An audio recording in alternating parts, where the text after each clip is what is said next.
പ്രിയപ്പെട്ടവരെ, നമസ്കാരം.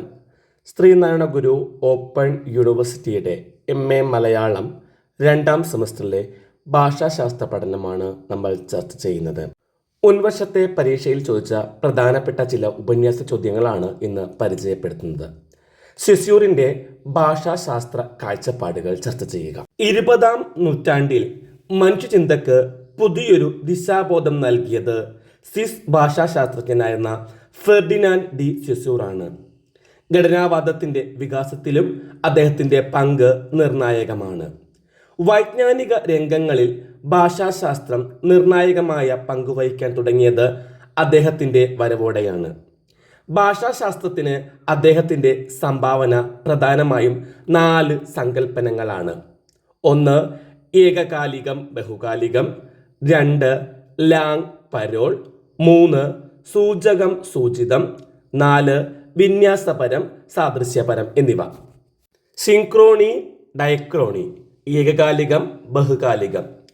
ഭാഷയുടെ ചരിത്രപരമായ വികാസങ്ങളെ പരിഗണിച്ചുകൊണ്ടുള്ള ബഹുകാലികമായ പഠന സമ്പ്രദായമായിരുന്നു ഭാഷാശാസ്ത്രത്തിൽ നിലവിലുണ്ടായിരുന്നത്. ഒരു നിർദ്ദിഷ്ട ചരിത്ര സന്ദർഭത്തിലെ ഭാഷയുടെ സവിശേഷതകൾ വിശകലന വിധേയമാക്കുന്ന ഏകകാലിക പഠനമാണ് ഭാഷാശാസ്ത്രജ്ഞൻ നിർവഹിക്കേണ്ടതെന്ന് സെസ്യൂർ എടുത്തു പറഞ്ഞു.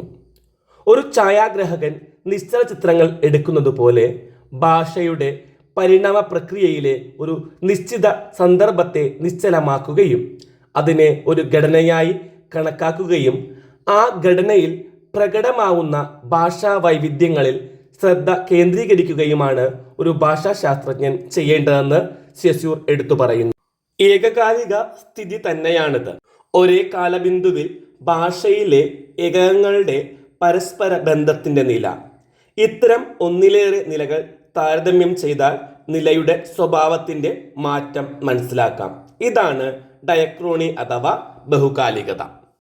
ഓരോ കാലത്തെ ഭാഷയ്ക്കും നിയതമായ സ്വനലക്ഷണം, ഘടനാ സ്വഭാവം എന്നിവ ഉണ്ടായിരിക്കും. അതുകൊണ്ട് തന്നെ ഒരു ഘട്ടത്തിൻ്റെ സ്വഭാവം മുൻ പിൻഘട്ടങ്ങളുമായി ഇടതട്ടിച്ച് നോക്കാതെ തന്നെ അന്വേഷിച്ചറിയാനും സാധിക്കും. 2ാമത്തെ സങ്കല്പനമാണ് ലാങ് പരോൾ. ഏതൊരു ഭാഷാഘടനയിലും 2 തലങ്ങളുണ്ടെന്ന് അദ്ദേഹം പറയുന്നു. ഭാഷയുടെ സാമൂഹിക തലത്തിന് ലാങ് എന്നും വൈയക്തിക തലത്തിന് പരോൾ എന്നും അദ്ദേഹം നാമകരണം ചെയ്തു. സാമൂഹിക തലത്തെ ലാങ് എന്ന്, വൈയക്തിക തലത്തെ പരോൾ എന്നാണ് സെസ്യൂർ വിളിച്ചത്. ഭാഷയുടെ പൊതുവായ വസ്തുതകളിൽ നിന്നും രൂപം കൊള്ളുന്ന അമേയമായ ഘടനയാണ്, നിയാമക തത്വമാണ് ലാങ്. ഒരു ഭാഷയുടെ സമസ്ത സാധ്യതകളെയും ഭരിക്കുന്ന നിയമങ്ങളുടെ അമൂർത്തവും സ്ഥിരവുമായ ആകെ തുകയാണത്.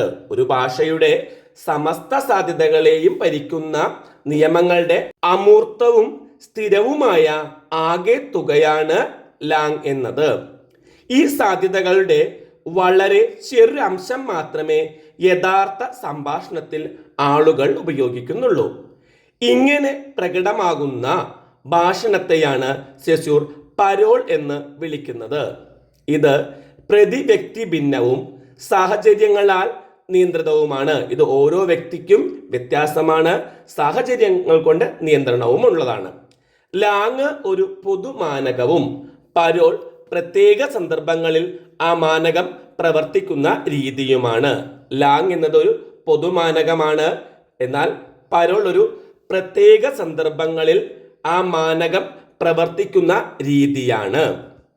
3ാമത്തെ സങ്കല്പനം സിൻഡാഗ് പാരാഡിഗ്മാറ്റിക്സ്. സൂചകം സൂചിതം എന്നിവ. ഭാഷ എന്നത് ചിഹ്നങ്ങളാൽ നിർമ്മിതമാണെന്നും ഓരോ ചിഹ്നവും സൂചകവും സൂചിതവും ചേർന്നതാണെന്നും അദ്ദേഹം പറയുന്നു. ഭാഷ എന്നത് ചിഹ്നങ്ങളാൽ നിർമ്മിതമാണ്. ഓരോ ചിഹ്നവും സൂചകവും സൂചിതവും ചേർന്നതാണ്. സൂചകം എന്നത് ശബ്ദബിംബവും സൂചിതം ആ ശബ്ദബിംബം സൂചിപ്പിക്കുന്ന മാനസിക ആശയവുമാണ്. സൂചകം എന്നത് ശബ്ദബിംബമാണ്. സൂചിതം എന്നത് ആ ശബ്ദബിംബം സൂചിപ്പിക്കുന്ന മാനസിക ആശയവുമാണ്. ഉദാഹരണമായി, മാങ്ങ എന്ന ചിഹ്നത്തിൽ മാങ്ങ എന്ന ശബ്ദവും സൂചകവും അത് സൂചിപ്പിക്കുന്ന ആശയം സൂചിതവുമാണ്. മാങ്ങ എന്ന ചിഹ്നത്തിൽ മാങ്ങ എന്ന ശബ്ദം സൂചകമാണ്, അത് സൂചിപ്പിക്കുന്ന ആശയമാകട്ടെ സൂചിതവുമാണ്. വാക്കും അത് സൂചിപ്പിക്കുന്ന വസ്തുവുമായി അവിഭാജ്യമായ ബന്ധമില്ലെന്നും ഒരു വാക്കിന് അർത്ഥം ലഭിക്കുന്നത് മറ്റു വാക്കുകളുമായുള്ള വ്യത്യാസത്താലാണ് എന്ന് സെസ്യൂർ പറയുന്നു. ഇതാണ് സെസ്യൂർ ഭാഷാ പഠനത്തിലേക്ക് നൽകിയ ഏറ്റവും വലിയ സംഭാവന. ഉദാഹരണമായി, മല എന്ന വാക്കും ആ വാക്ക് സൂചിപ്പിക്കുന്ന മല എന്ന വസ്തുവും തമ്മിൽ അവിഭാജ്യ ബന്ധമില്ല.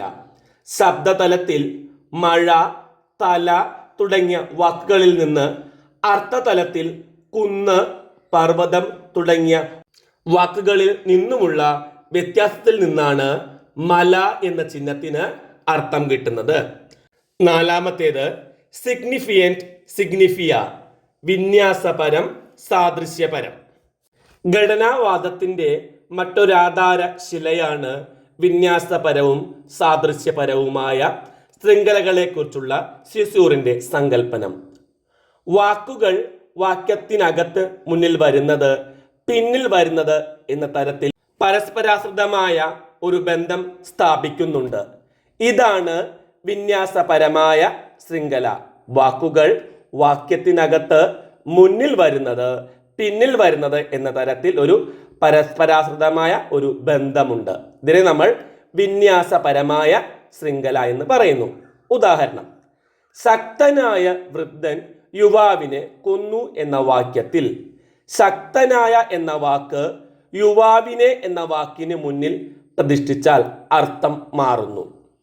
ഒരു വാക്കിന്റെ സ്ഥാനത്ത് പകരം വരാവുന്ന വാക്കുകളുടെ ആകെ തുകയാണ് സാദൃശ്യപരമായ തലം എന്നത്.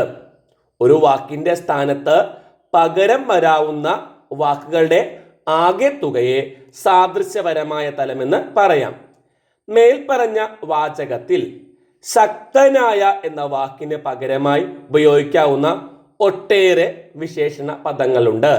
ആജാനുബാഹുവായ, ആയുധധാരിയായ തുടങ്ങിയവ. ഈ സാദൃശ്യ പദസഞ്ചയത്തിൽ നിന്നും ചിലതു മാത്രം തിരഞ്ഞെടുത്ത് വിന്യാസപരമായ ഒരു തലത്തിൽ സംയോജിപ്പിച്ചുകൊണ്ടാണ് വിവിധ അർത്ഥപ്രതീതികൾ ഉള്ള ഘടനയെ പൂർത്തീകരിക്കുന്നത്.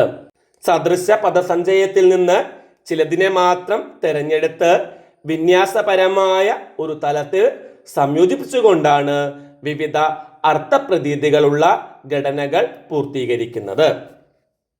രണ്ടാമത്തെ ചോദ്യം, സെസ്യൂറിന്റെ ഇന്ത്യൻ വേരുകൾ എന്ന ലേഖനത്തിൽ TB വേണുഗോപാല പണിക്കർ സെസ്യൂറിനെ എങ്ങനെ അവതരിപ്പിക്കുന്നു?